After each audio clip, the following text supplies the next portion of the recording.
வணக்கம். இது YouTube Brutus நான் மைனர். நம்ம தொடர்ந்து பல சமூக பிரச்சனைகளையும் அப்பப்ப எடுத்து பேசிக்கிட்டு வருவோம். கல்லூரிகள்ல மாணவர்களுக்கு நடக்கிற பிரச்சனைகள் அல்லது அங்க ஆசிரியர்களுக்கு நடக்கிற பிரச்சனைகள் அப்படின்னு பல விஷயங்களை பேசிட்டு வந்திருக்கோம். அதாவது எங்க ஒரு ஊர்ல ஒரு கிராமத்துல நடக்கிற ஒரு சாதிய வன்கொடுமை அது பெரிய மெயின்ஸ்ட்ரீம் மீடியாக்கள் மூலமாகவோ அல்லது பத்திரிகைகள் மூலமாகவோ வெளியே வராத பொழுது நாம அதை எடுத்து பேசி அதை அரசினுடைய பார்வையை கொண்டு போய் நடவடிக்கை எடுக்க வச்சிருக்கோம்.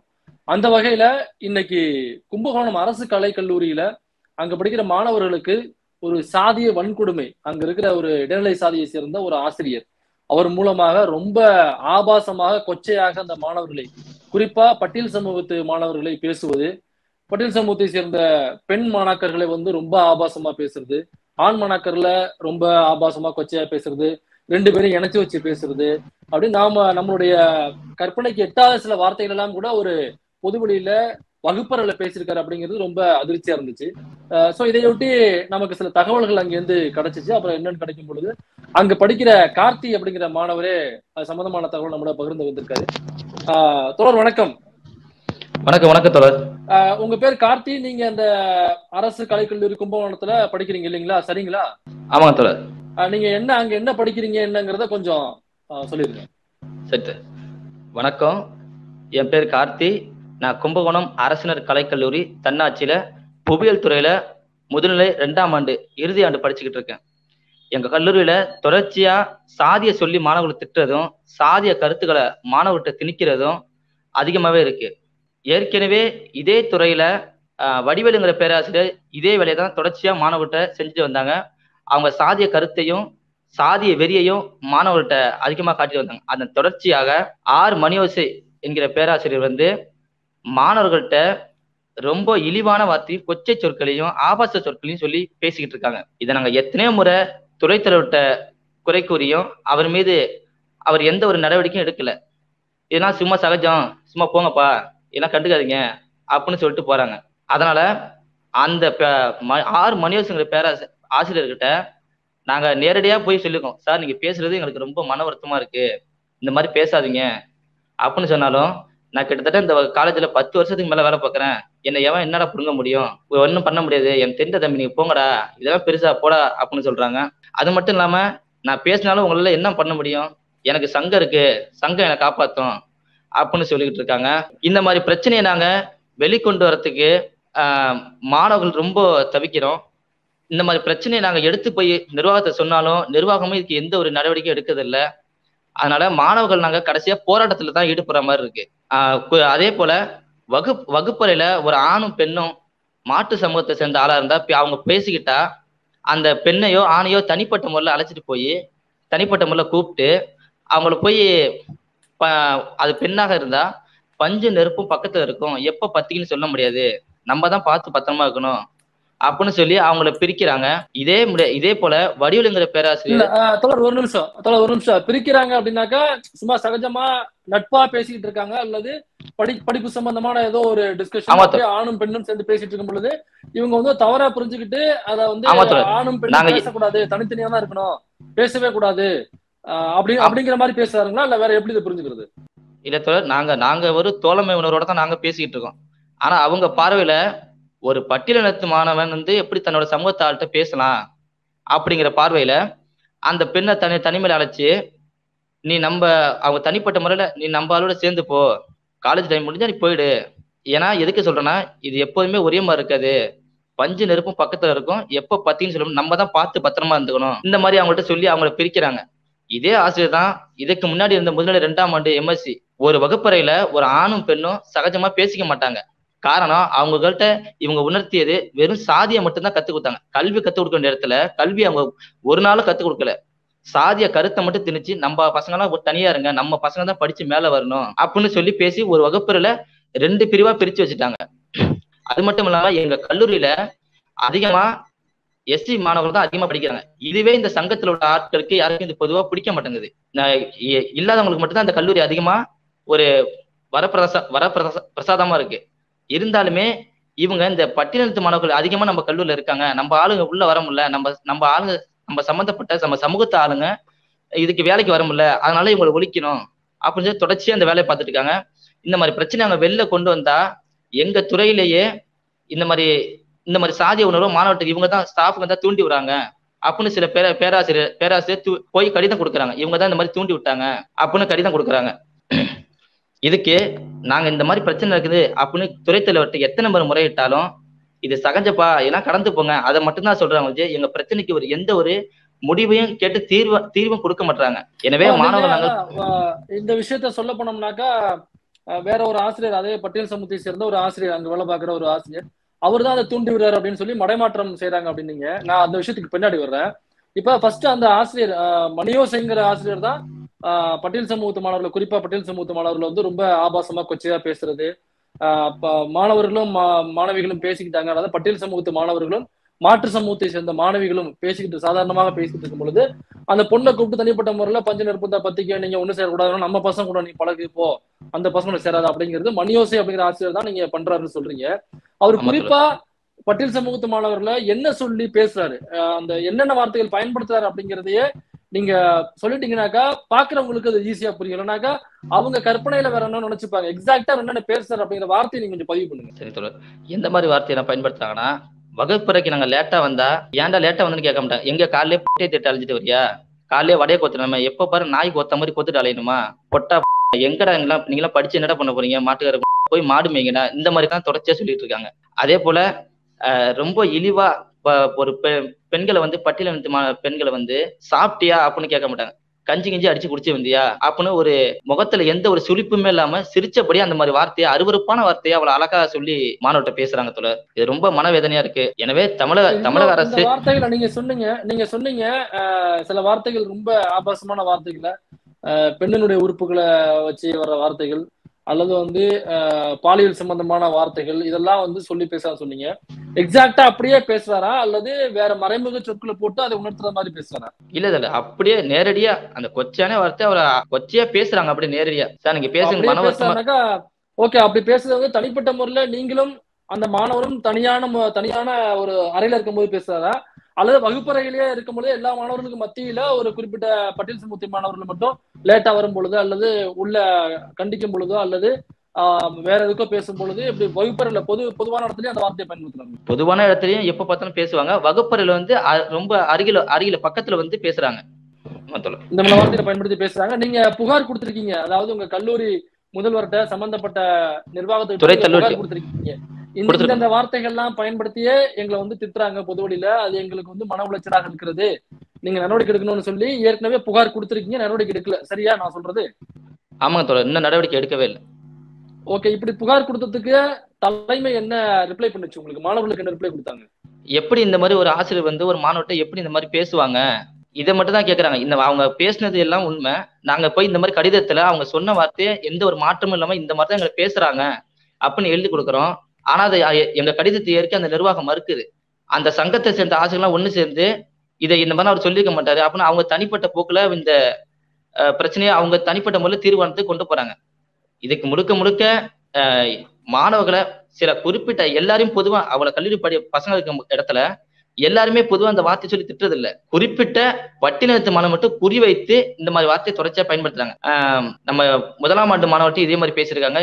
இரண்டாம் ஆண்டு யூஜி பசங்கள்ட்ட பேசியிருக்காங்க. நான் கிட்டத்தட்ட இந்த கல்லூரில 5 ஆண்டுகளா படிச்சிருக்கேன். தொடர்ச்சியா இந்த மாதிரி வேலையை தான் பார்த்துட்டு இருக்காங்க. அது மட்டும் இல்லாம சில மாதங்களுக்கு முன்பாக இதே துறையில புவியியல் துறையில வடிவேலுங்கிற பேராசிரியர் இந்த மாதிரி வேலை செஞ்சுக்கிட்டு இருந்தாங்க. அத மாணவர்கள் எத்தனை முறை கண்டிச்சு நடவடிக்கை எடுக்கல. அதனால போராட்டத்தில் ஈடுபட்டு இந்த மாதிரி ஒரு தகுதியற்ற பேராசிரியர் இனிமே தேவையில்லை அப்படின்னு சொல்லி நாங்க போராட்டத்தில் ஈடுபட்டோம். அதன் விளைவா அவங்கள நாங்க நிரந்தர பணி நீக்கம் செய்ய கோரி போராட்டத்தில் ஈடுபட்டோம். ஆனா இந்த அரசு மாணவ கோரிக்கை ஏற்று பணி மாற்றம் மட்டும் தான் பண்ணாங்க. ஒரு பட்டியலினத்து மாணவர்கள் ஒண்ணு சேர்ந்து நம்ம சமூகத்தை சேர்ந்த ஆளை வெளியே அனுப்பிட்டாங்க, திரும்பி அவரை கல்லூரிக்குள்ள கொண்டு வரணும் அப்படின்னு இந்த மணியோசைங்கிற ஆசை பல முயற்சிகள் எடுத்தாங்க. அந்த முயற்சி முழுக்க வீண் போயிடுச்சு. இதுக்கு காரணம் பட்டியலினத்து மாணவர்கள் மட்டும்தான். அந்த தனிப்பட்ட வெறுப்புலையும் அதுல இருந்து தொடர்ச்சியா மாணவர்களை ரொம்ப மோசமா திட்டிக்கிட்டு இருக்காங்க. இந்த வடிவேலு அப்படிங்கிற ஆசிரியர் ஏற்கனவே இதுக்கு முன்பு நடந்த சம்பவம், அதுல வடிவேலு அப்படிங்கிற ஆசிரியர் இதே மாதிரியான சம்பவத்தை பண்ணிக்கிட்டு இருந்தாரு. அது மட்டும் இல்லாம கலைஞர் அவர்களை, முன்னாள் முதல்வர் கலைஞர் அவர்களை குறித்து ரொம்ப ஆபாசமா கொச்சையா பேசுறது, பிஜேபிக்கு ஓட்டு போடுங்க, திமுகவுக்கு ஓட்டு போடாதீங்க அப்படின்னு அவர் பேசுனது, இது நம்ம சேனல்லயே சம்பந்தப்பட்ட நபர்கள்ட்டயே போயிட்டு எடுத்து போட்டிருக்கோம். இன்னும் வேறு சில சேனல்லையும் அதை ஃபோக்கஸ் பண்ணாங்க. அப்புறம் அரசுடைய பார்வை கொண்டு போனோம், நடவடிக்கை எடுத்தாங்க. இப்ப இந்த மணியோசி அப்படிங்கிற ஆசிரியரும் அதே போன்று தொடர்ந்து இந்த மாதிரி கொச்சையான வார்த்தைகளை பேசிட்டு வர்றாரு அப்படின்னு சொல்றீங்க. இப்ப நீங்க இதையொட்டி மாணவர்கள் என்ன புகார் கொடுத்தீங்க, நடவடிக்கை எடுக்கல, வேற எதுவும் போராட்டத்துல எதுவும் ஈடுபட்டீங்களா? நீங்க இதையொட்டி வேற என்ன அடுத்த நகர்வா நீங்க என்ன பண்ணீங்க? இந்த பிரச்சனையை கண்டிச்சு இதுக்கு ஒரு தீர்வு முற்றுப்புள்ளி வைக்கணும் அப்படின்னு சொல்லிட்டு மாணவர்கள் நாங்க எழுத்துப்பூர்வமான கடிதம் எழுதி துறைத் தலைவர்கிட்ட கொடுத்தோம். துறைத் தலைவர் எந்த ஒரு நடவடிக்கை எடுக்கல. அதை தொடர்ச்சியா அதை கொண்டு போய் முதல்வர்கிட்ட கொடுத்தோம். நாங்க கடிதம் கொடுத்து கிட்டத்தட்ட 3 நாள் ஆச்சு. அதுக்கு எந்த ஒரு நடவடிக்கையுமே எடுக்கல. நாங்க கேட்டதுக்கு இன்னும் நாங்க அனுப்பல. நீங்க கடிதம் எதுக்கு கொடுத்துருக்கீங்க? முதல்வர்கிட்ட மட்டும் தான் கொடுத்துருக்கீங்க. இதை மேல கொண்டு போன்னு நீங்க எழுதி கொடுக்கல. அப்படிங்கிறப்ப நாங்க இங்கேயே இந்த பிரச்சனையை முடிக்கிறோம் அப்படின்னு மட்டும் தான் சொல்றாங்க. அதனால நாங்க கல்வித்துறை லெட்டர் கடிதம் அனுப்பியிருக்கோம். இவர் மீது தனிப்பட்ட முறையில் SC/ST ஆக்ட் மீது வன்கொடுமை தடுப்பு சட்டத்தில் நடவடிக்கை எடுக்கணும் அப்படின்னு போலீஸ்ல கம்ப்ளைண்ட் பண்ணோம். கம்ப்ளைண்ட் பண்ணி அந்த காவல்துறை எங்களுக்கு அதைய ரிசிப்ட் கொடுக்க ரொம்ப மறுக்கிறாங்க. இதுக்கு தொடர்ச்சியா காவல்துறை ஒரு உடனடியாக செயல்படுறாங்க. ஓகே, நீங்க காவல்துறையில எத்தனை நாளைக்கு முன்னாடி கம்ப்ளைண்ட் கொடுத்தீங்க? எத்தனை நாளா அவங்க இந்த புகாரை வாங்கிட்டு நடவடிக்கை எடுக்காம, ரிசிப்ட் தராம, அலைக்கழிப்பு அப்படிங்கிறது எத்தனை நாள் நடைபெற்று இருக்கு? எங்களுக்கு இதோட 3 நாள் எங்களை அலைய விடுறாங்க தோழர். இன்னும் நடவடிக்கை எடுக்கல. ஆமா தோழர். முதல்வர்கிட்ட போயிட்டு நாங்க இதுக்கு என்ன நடவடிக்கை எடுத்திருக்கீங்க, 3 நாள் இந்த கடிதம் கொடுத்து 3 நாள் ஆச்சு, நீங்க என்ன இது வரைக்கும் என்ன பண்ணிருக்கீங்க அப்படின்னு கேட்டதுக்கு அவங்க எந்த ஒரு காரணமும் சொல்லாம நாங்க அனுப்புறோம் இந்த மாதிரி தான் சொன்னாங்க. அதே அன்னைக்கு நைட்டு 11 மணிக்கு போயிட்டு நாங்க காவல்துறையில கடிதம் கொடுத்தோம், ஒரு புகார் கொடுத்தோம். அந்த புகாரை எங்களுக்கு இந்த புகாரை பதிவு பண்ணீங்களா, இதுக்கு ரிசிப்ட் கொடுங்க அப்படின்னு கேட்டா கிட்டத்தட்ட எங்களுக்கு 3 நாளா அலைய விடுறாங்க. DSP வெளில போயிருக்காங்க, இன்ஸ்பெக்டர் வெளில போயிருக்காங்க, இது மாணவர் பிரச்சனை நாங்க சந்திக்க முடியாது, இதுக்கு மேலிடத்துல பார்க்கணும் அப்படின்னு எங்களை தொடர்ச்சி அலைய மட்டும் தான் விடுறாங்க. அதுக்கு எந்த ஒரு நடவடிக்கை அவங்களும் எடுக்கல. ஓகே, இப்ப இதை சார்ந்து துறை ரீதியாகவும் நடவடிக்கை எடுக்கல. நீங்க அமைச்சருக்கு மனு கொடுத்துருக்கீங்க. அதை தாண்டி காவல் நிலையத்துக்கு மனு கொடுத்து SC/ST அடிக்கல வழக்கு பதிவு பண்ணுங்கன்னு இந்த உள்ளிருப்பு போராட்டம் எல்லாம் பண்ணதுக்கு அப்புறம் புகார் கொடுத்து அமைச்சருக்கெல்லாம் இதை அனுப்பி நடவடிக்கை எதுவும் எடுக்கல அப்படிங்கிறதுக்கு அப்புறம் நீங்க காவல்துறைக்கு நகர்ந்துருக்கீங்க. காவல்துறையிலும் நடவடிக்கை எடுக்கல, அதுலயும் அங்க ஹோல்டிங்ல போட்டிருக்காங்க. ஓகே, இது ஒட்டுமொத்தமா வேற என்னதான் உள்ள துறை ரீதியா என்னதான் செஞ்சிருக்காங்க? வேற யாரும் இன்வெஸ்டிகேஷன் பண்ணாங்களா, விசாரணை பண்ணாங்களா? ஏன்னாக்கா நீங்க இன்னொரு ஆசிரியர் மீது நடவடிக்கை எடுக்கிறதுக்கான இதை தூண்டி விடுறது இன்னொரு பட்டியல் சமூகத்தை சேர்ந்த இன்னொரு ஆசிரியர் இருக்காரு, அவர் தான் மாணவர்களை தூண்டி விடுறாரு அப்படின்லாம் உள்ள இவங்க மடைமாத்திர வேலையை பாக்குறாங்கன்னு நீங்க ஒண்ணு பதிவு பண்ணீங்க. அது எந்த ஆசிரியர், அந்த ஆசிரியரோட பெயர் என்ன, குறிப்பிட்ட ஒரு ஆசிரியரை டார்கெட் பண்றாங்களா, இது மடைமாத்திரத்தின வேலையா, அல்லது உள்ள அதை சார்ந்து வேற துறை நடவடிக்கை எதுவும் எடுக்கிறாங்களா, அது என்னன்னு சொல்ல முடியுமா? பொதுவாகவே இந்த மாதிரி சாதியை சொல்லி திட்டுறதும் பொதுவான எல்லா மாணவர்களும் திட்டுறது இல்லை. இந்த குறிப்பிட்ட பட்டியலினத்து மாணவர்கள் மட்டும் குறிப்பிட்டு திட்டுறாங்க. இத எந்த ஒரு ஆசிரியரும் கேட்கறது இல்லை. ஆனா எங்க துறை ஆசிரியர் இவங்க மாணவர்களுக்கு சப்போர்ட்டா தான் இருக்காங்க. ஒரு மாணவங்களை எப்படி இந்த மாதிரி பேசுறீங்க, இது ரொம்ப தப்புங்க, இந்த மாதிரி அவங்களை சொன்னா இவங்க இவங்களுக்கு முட்டுக்கட்டையாக சொல்லிட்டு இவங்களை தனிப்பட்ட விருப்பத்தை இவரு தான் தூண்டி விடுறாரு, இவங்க பண்ற தப்புக்கும் ஊழலுக்கும் இவங்க ஒரு முட்டுக்கட்டையாக சொல்லிட்டு இந்த பிரச்சனையை இவங்க மேல திணிக்கிறாங்க. இவங்க தான் இதை முழுக்க இவங்க தான் தூண்டி வராங்க பசங்களை, இவங்க சமூகத்தால ஒண்ணு சேர்த்து பசங்களை தனிப்பட்ட முறையில் தூண்டி வராங்க. அதனால இவங்களோட ஆசிரியர்கிட்ட தனிப்பட்ட வெறுப்பை தீர்த்துக்கிறாரு அவரு அப்படின்னு அவங்க மேல தனிப்பட்ட புகார் கொடுக்குறாங்க. ஆனா இது முழுக்க மாணவர்கள் ஒரு கட்டத்துக்கு மேல மாணவர்கள் பொறுக்க முடியாத சூழ்நிலை தான் நாங்க இந்த போராட்டத்தை ஈடுபட்டிருக்கோம். இந்த பிரச்சனைக்கும் எங்க ஆசிரியருக்கும் இதுக்கு எந்த ஒரு சம்பந்தமும் கிடையாது, துளி கூட சம்பந்தம் கிடையாது. ஆனா அவங்களை முழுக்க இவரு தான் காரணம் அப்படின்னு சம்மந்தப்படுத்தி பேசிட்டு இருக்காங்க. அந்த சங்கத்துல உள்ள ஆசிரியர்கள் எல்லாமே ஒண்ணு சேர்ந்து இவர் தான் தூண்டி வரான்னு சொல்லிட்டு இருக்காங்க. எங்க ஆசிரியர் பேரு சரவணகுமார், இவரு தான் அதுக்கு முழுக்க காரணம் அப்படின்னு சொல்லிட்டு இருக்காங்க. அந்த சரவணகுமார் அப்படிங்கிற ஆசிரியர் அங்க உள்ள என்ன துறையில என்னவாக பணியாற்றுறாரா சொல்லுங்க. சரவணகுமார் பேராசிரியர் புவியியல் துறையில பணியாற்றிட்டு இருக்காங்க தோழர். என்னவா பேராசிரியரா, உதவி பேராசிரியரா, என்னவா பணியாற்றுறாரு? உதவி பேராசிரியர் பணியாற்றிட்டு இருக்காங்க. ஓகே, அவருதான் இது காரணம்னு சொல்லி இந்த விஷயத்தை மடைமாத்துறதுக்காக உள்ள துறை ரீதியா நடவடிக்கைகள் அப்படிங்கிற பேர்ல இந்த ஆசிரியர் சங்கத்தை வச்சுட்டு நடத்துறாங்க அப்படிங்கிறது நீங்க சொல்ல வர்றீங்க. அவங்க மடைமாத்திர வேலையை பார்க்க வர்றாங்கன்னு. ஆமாங்க தோழர். பட்டியலினத்து மாணவர்களை இவங்க தான் பட்டியலினத்து மாணவர்களை முழுக்க இவர் தான் தூண்டி வராரு, இதுக்கு பின்னாடி உடந்தையாக்குது இவரு தான். ஏற்கனவே முன்னாடி இதுக்கு போல வடிவேலு பிரச்சனை இவர் தான் தூண்டி விட்டாரு, இப்பயும் இவர் தான் தூண்டி வராரு அப்படின்னு சொல்லி இவங்க மேல ஒரு தனிப்பட்ட புகாரை இவங்க தெரிவிக்கிறாங்க. ஓகே, இப்ப என்ன விஷயம்னா கும்பகோணம் அரசு கலைக்கல்லூரியில MSc புவியியல் 2ஆம் ஆண்டு படிச்சுட்டு இருக்கிற மாணவர், இவரோட பேர் கார்த்தி. இவர் படிக்கிற அந்த டிபார்ட்மெண்ட்ல தான் மணியோசி அப்படிங்கிற ஆசிரியர், அவர் பேராசிரியர் இருக்காரு. அவர் வந்து தொடர்ந்து அங்க படிக்கிற பட்டியல் சமூக மாணவர்கள் வந்து குறிப்பா ரொம்ப ஆபாசமா கொச்சையான வார்த்தைகளை பூனா, கேன பூனா, முட்டா பூனா இப்படின்னு பல வார்த்தைகளை, ஆபாச வார்த்தைகளை மாணவர்களை பொதுவான இடத்துலயே வகுப்பறையிலே வச்சு பேசுறது. அப்புறம் மாணவிகளை வந்து குறிப்பா ரொம்ப ஆபாசமா, நீங்க கேட்டிருப்பீங்க என்னென்ன வார்த்தையை பயன்படுத்தினாங்கன்னு அவரே சொல்லியிருந்தாரு. இப்படியாப்பட்ட வார்த்தைகளை பத்தி பேசுறது, சாதிய வன்மத்தோட பட்டியல் சமூக மாணவர்களை அணுகுவது அப்படிங்கிறது தொடர்ந்து அவர்கிட்ட இருந்துட்டு இருக்கு. அதை புகார் கொடுத்திருக்காங்க. புகார் கொடுத்து அரசு அதை மன்னிக்கணும், கல்லூரியினுடைய தலைமை எந்த நடவடிக்கையும் எடுக்கல. அதுக்கப்புறம் பொறுத்திருந்து பார்த்து பொறுத்தது போதும் பொங்கிடும் மனோகரானா அவங்க என்ன பண்ணிருக்காங்கன்னாக்கா உள்ளிருப்பு போராட்டத்தை கடந்த 3 நாளா பண்ணிட்டு இருக்காங்க. 4 நாட்களா பண்ணிட்டு இருக்காங்கன்னு நினைக்கிறேன். அந்த உள்ளிருப்பு போராட்டமும் போயிட்டு இருக்கு. நடவடிக்கை எதுவும் இல்லை. மாறாக அந்த நிர்வாகம் என்ன பண்ணுதுனாக்கா, குறிப்பிட்ட அங்க இருக்கிற இன்னொரு பட்டியல் சமூகத்தை சேர்ந்த இன்னொரு ஒரு ஆசிரியர், உதவி பேராசிரியர், அவருதான் வந்து இந்த மாணவர்களை தூண்டி விடுறாரு, தேவையில்லாம நடக்காததெல்லாம் நடந்ததாக சொல்லி தூண்டி விடுறாரு அப்படின்னு ஒரு பொய்யான ஒரு குற்றச்சாட்டை சுமத்தி நிர்வாக ரீதியா, அதாவது சங்கம் ரீதியா அவரை வந்து ரிப்போர்ட் பண்ணி, ஏன்னாக்கா அந்த காலேஜ்ல வந்து பெரும்பான்மையா இடைநிலை சாதியை சேர்ந்த ஆசிரியர் தான் இருக்காங்க. அவங்களுக்கு ஒரு ஒற்றுமை இருக்கு. அவங்க எல்லாருமே பெரும்பான்மையா ஒரு சங்கத்துல இருக்காங்க. அதை பயன்படுத்தி சங்கத்தின் மூலியமாக அவங்க நடவடிக்கை எடுக்கிறது, யாரையோ வர வச்சு ஒரு இயக்குனர், இணை இயக்குனர் அப்படி வர வச்சு ஒரு விசாரணை பண்றது, அங்க உள்ள ஆசிரியர்கள்ட்ட, அதாவது இவர்களுக்கு எதிராக இந்த மாணவர்களை எந்த ஆசிரியர் திட்டினாரோ அந்த ஆசிரியருக்கு உதவியாக இருக்கிற ஆசிரியர்கள்ட்டயே இவருக்கு எதிராக, இந்த மாணவர்களுக்கு எதிராக லெட்டர் எழுதி வாங்குறது, இப்படி நடவடிக்கைகள் அவங்க பண்ணிட்டு இருக்காங்க. சரினா அதுக்கப்புறம் அந்த மாணவர்கள் வந்து காவல் நிலையம் நோக்கி நகர்றாங்க, கம்ப்ளைண்ட் கொடுக்குறாங்க. அங்க கம்ப்ளைண்ட் கொடுத்த இடத்துலயும் புகார் வாங்கிட்டு ரிசிப்ட் கொடுக்கல, அங்கேயும் அலக்களிக்கப்படுகிறது. தொடர்ந்து இப்படி போயிட்டு இருக்கோம்னா நம்மளை நோக்கி வந்தாங்க. இந்த தகவலை கேட்டு நான் அரசனுடைய பார்வை கொண்டு போகணும் அப்படிங்கிற ஒரே நோக்கத்துலதான் இந்த பேட்டி நம்ம எடுத்திருக்கோம். இது கண்டிப்பா அரசனுடைய பார்வைக்கு போகும். அரசு என்ன நடவடிக்கை எடுக்குது அப்படிங்கிறத நம்ம பொறுத்து இருந்து பார்ப்போம்.